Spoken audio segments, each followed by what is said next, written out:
আম্মু সিক হয়ে যায় আপনার 2013 থেকেই। আম্মুর ব্রেনের নার্ভ শুকিয়ে গিয়েছিল, আমরা যেটা বুঝতে পারিনি। তো আম্মু সিক হয়ে যাওয়ার কারণে তখন দেখা গেছে যে মানে বাসায়ও সময় দেওয়া লাগতেছে, পাশাপাশি হচ্ছে আবার ইনকাম কিভাবে বাড়ানো যায় সে চিন্তাও। বাসার মেজো মেয়ে বড় বোনের বিয়ে হয়ে গেছে, ছোট দুজন তো আরও ছোট। তো এইসব দেখাশোনাগুলো করা, আম্মুর এই যে হসপিটালে নিয়ে যাওয়া, ডাক্তার কি কি ফলো আপ দিচ্ছে সে ট্রিটমেন্টগুলো বুঝে নিয়ে আসা, সেগুলো আবার ফলো আপ করা, সব কিছু মিলে ভালোই প্রেশার যাচ্ছিল। কিন্তু বুঝতে পারিনি যে আসলে সামনে কি ঝড় অপেক্ষা করছে, ওয়েট করতেছে। কারণ আমি কন্টিনিউ কাজের মধ্যে, তো কোনো কিছুর দিকে তাকানোর বিন্দুমাত্র কোনো মানে অবকাশ ছিল না। যখন দেখলাম যে একদিন খেতে গিয়ে মানে আম্মু যখন খেতে গিয়ে দেখলাম আম্মুর খাবার এখান থেকে বেয়ে পড়তেছে, আম্মু ঠিকভাবে খাও, তারপর দেখি যে না, সে যতই ঠিক করে এদিক দিয়ে পড়তেছে। যখন আমরা কোথাও বেড়াতে যেতাম, হাঁটতেছি, আম্মুকে যদি এভাবে হাত দিয়ে না ধরি তো আম্মু স্টেবল হতে পারে না, তার ব্যালেন্সটা পিছনের দিকে চলে যায়। তো তখন যখন আমাদের ফ্যামিলিতে 4 জন ডাক্তার, জ্যাঠার সাথে আলাপ করলাম, আমার জ্যাঠা পিজি হসপিটালে কার্ডিওলজি ডিপার্টমেন্টের হেড। তো জ্যাঠার সাথে আলাপ করলাম, বললো যে তুমি একটা নিউরো ডাক্তার দেখাও, ভালো, এটা ব্রেন থেকে হতে পারে। আমরা অ্যাপোলোতে ভালো একটা ইন্ডিয়ান ডাক্তার দেখালাম, ওনার আন্ডারেই পুরো ট্রিটমেন্টটা চলে 1 বছর নাগাদ। যখন দেখালাম তো আমাদের কয়েকটা রিপোর্টের টেস্টের পরে আসলো যে আম্মুর ব্রেনে যে নার্ভটা আছে ওটা আস্তে আস্তে শুকিয়ে যাচ্ছে। নার্ভ তো অনেকগুলা, হ্যাঁ, যেটা আপনাকে কমান্ড করবে যে হচ্ছে আপনি যেটা করছেন এটা ঠিক কিনা, মানে ঠিকভাবে করতে পারছেন কিনা, ওই নার্ভটা শুকিয়ে যাচ্ছে। তো যার কারণে উনি রান্না করতে গিয়ে হয়তো একবারের জায়গায় 3 বার লবণ দিয়ে দিচ্ছে, এটা আমরা রিয়েলাইজ করতেছি, উনি করতেছে না। নামাজ হয়তো একই নামাজ উনি 2 বার পড়তেছে, উনি বুঝতেছে না। তো এই জিনিসগুলো যখন খেয়াল করলাম তখন আমরা ইমিডিয়েটলি ডাক্তার দেখালাম, এবং টেস্টের রিপোর্ট যখন এরকম আসলো তখন সলিউশন শুনে আমরা আরো মানে আরেক লেভেলের হতাশায় চলে গেলাম যে এটার আসলে কোনো ট্রিটমেন্ট নেই। যতটুকু পরিমাণ মানে কম করানো যায়, কন্ট্রোলিং করার জন্য মেডিসিন তাকে দেওয়া হলো, যে তার সাথে ভালো ব্যবহার করা, বাচ্চা সুলভ আচরণ হয়ে যাচ্ছিল দিন দিন, তো তার সাথে ভালো ব্যবহার করা, তাকে এক্সট্রা একটা কেয়ার দেওয়া, সব সময় একটু মানে আগলে রাখা, এবং তাকে টাইম দেওয়া। আমার আম্মুর কিন্তু অলমোস্ট আপনার 40 ইয়ার্সের উপর হয়ে গিয়েছে আপনার ম্যারিড লাইফ। তো এই টোটাল জার্নির মধ্যে কিন্তু আম্মুর কোনো ফ্রেন্ড ছিল না, কারণ আম্মু খুব কনজারভেটিভ ফ্যামিলি থেকে আসে এবং খুবই ধার্মিক ছিল। উনি ওনার ফ্যামিলি মেম্বারকেই সবচেয়ে আপন মানে সবসময় ভেবে আসছে। তো ফ্যামিলির বাইরেও যে কোনো ফ্রেন্ড মেনটেন করতে হয় বা কারোর সাথে আলাপচারিতা করতে হয়, ইভেন বোনদের সাথে, আমার আম্মুরা কিন্তু 10 বোন 4 ভাই, তো ওটাও কখনো শেয়ার করতো না। তো পারিবারিক লাইফে যেটা হয় আর কি, যে বিয়ের পরে যখন একটা মেয়ে অন্য কোনো সংসারে চলে যায় তখন ভালো হোক খারাপ হোক তাকে ওটাই মেনে নিয়ে চলতে হয়। এখন আমরা রিসেন্টলি দেখতেছি অনেকে অনেক লিগ্যাল স্টেপে যাচ্ছে, ওখানে তো আসলে এটা কাউকে বলাই যাবে না, বললে মানুষ কি ভাববে যে আমি হয়তো আমার মধ্যে কোনো কমতি আছে, আমি হয়তো সংসার করতে পারছি না।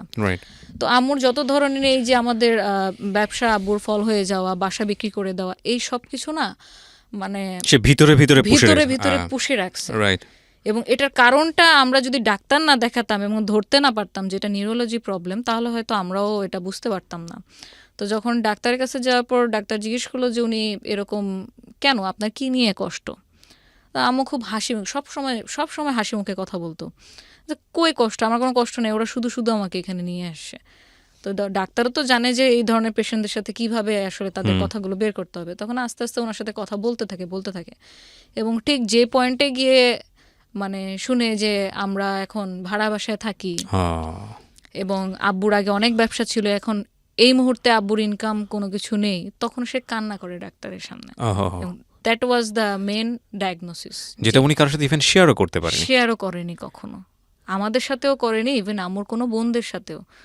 আমরা কি করি যে আমার এখন সাপোজ আমার খারাপ লাগতেছে, আমি আমার ক্লোজ যে পার্সন, সেটা ফ্রেন্ড হোক ফ্যামিলি হোক, আমি তার সাথে শেয়ার করবো, দোস্ত আমার এরকম ভালো লাগতেছে না, কি করা যায়? কোনো সাজেশন, কোনো মানে ডিসিশন, কোনো ধরনের কোনো ফিলিংস সে কোনো দিন কারোর সাথে শেয়ার করে নাই। আমাদের এদিক থেকে গাফলতি ছিল যে আমরা এটা বুঝে উঠতে পারিনি যে আম্মুর সাথে এই ব্যাপারগুলো নিয়েও কথা বলা দরকার। নর্মালি যেরকম বাইরে যাচ্ছি, আম্মু তোমার কি খেতে মন চাইতেছে, তখন তো আমার কিছু কিছু ইনকাম করি, হাতে টাকা আছে, কিছু একটা নিয়ে আসতেছি, সে ওটাতেই খুশি। কিন্তু তার ভিতরে যে এত কিছু চলতেছে, নিজের সাথে যুদ্ধ চলতেছে, এটা আমরা কোনো রিয়েলাইজ করিনি ততক্ষণ পর্যন্ত যতক্ষণ পর্যন্ত কোনো সিমটম আমরা নিজের চোখে না দেখি। তো যখন এটা ডায়াগনোসিস করা হলো, তারপর ট্রিটমেন্ট শুরু হলো। এখন উইদিন 3 মান্থ মানে আম্মুর অবস্থা এরকম হয়ে গেল যে টোটালি অন্য মানুষ। সে কখনো কখনো কথা উল্টাপাল্টা বলতেছে, মানে এটা কোনো ভাষার মধ্যে পড়ে না, এমনি জাস্ট উল্টাপাল্টা ল্যাঙ্গুয়েজ বলতেছে, কোনো সেন্টেন্সের মধ্যে পড়ে না। মনে হচ্ছে যেন সে অলৌকিক কোনো কিছুর সাথে কথা বলতেছে, কিন্তু অ্যাকচুয়ালি রুমে শুধু আমরাই। কোনো কিছু দিয়ে তাকে থামানো বা তার কাছ থেকে কোনো অ্যান্সার বের করা, এরকম কোনো কিছুই আমরা পারতেছিলাম না। অলমোস্ট 8 মান্থ আপনার এভাবেই চলতে থাকে। নিজেকে অনেক হার্ট করতে করতে দেখা গেছে এখান দিয়ে আপনার ব্লিডিং হচ্ছে। সো 24 আওয়ার্স অবজারভেশনে রাখতে হতো কে না কাউকে না কাউকে। তখন যখন দেখলাম যে আপনার মানে প্রতিদিনই অবস্থা খারাপের দিকে যাচ্ছে, ভালো তো হচ্ছেই না। বাথরুম সে কোনো কন্ট্রোল নাই? বাথরুমের কন্ট্রোল প্রায় আপনার মানে 8 মাস পরে গিয়ে টোটালি আউট অফ কন্ট্রোল হয়ে যায়। তখন আমরা যে আপনার অ্যাডাল্ট যে ডাইপার আছে আমরা সেটা ইউজ করা শুরু করি। তো তার জন্য একটা মেইড রাখা হয়েছিল, উনিও খুব বয়স্ক ছিল, আমরা খালা বলতাম ওনাকে। একদম যেহেতু আমরা বাসায় থাকি না, আমার ছোট 2 বোন হচ্ছে স্টুডেন্ট, আমি পড়ালেখা করতেছি, পাশাপাশি কাজ করতেছি। আব্বু তখনও চেষ্টা করতেছে কি করা যায়। কিছু কিছু উনি ইনকাম দিত, মানে না দিলে বাসায় কেমনে চলতো। সেভিংস ছিল, কিছু কিছু ইনকাম করতো, কিন্তু পার্মানেন্ট যে কোনো একটা ইনকাম সোর্সের সলিউশন সেটা কিন্তু তখনও হয়নি। অ্যান্ড ইটস অলমোস্ট মানে 2013-এর শেষের দিকে।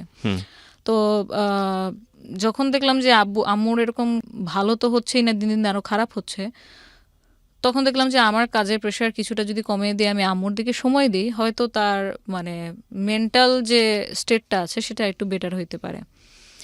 তো তখন এক পর্যায়ে দেখলাম যে আম্মুর নিজের উপর থেকে টোটালি কন্ট্রোল নাই।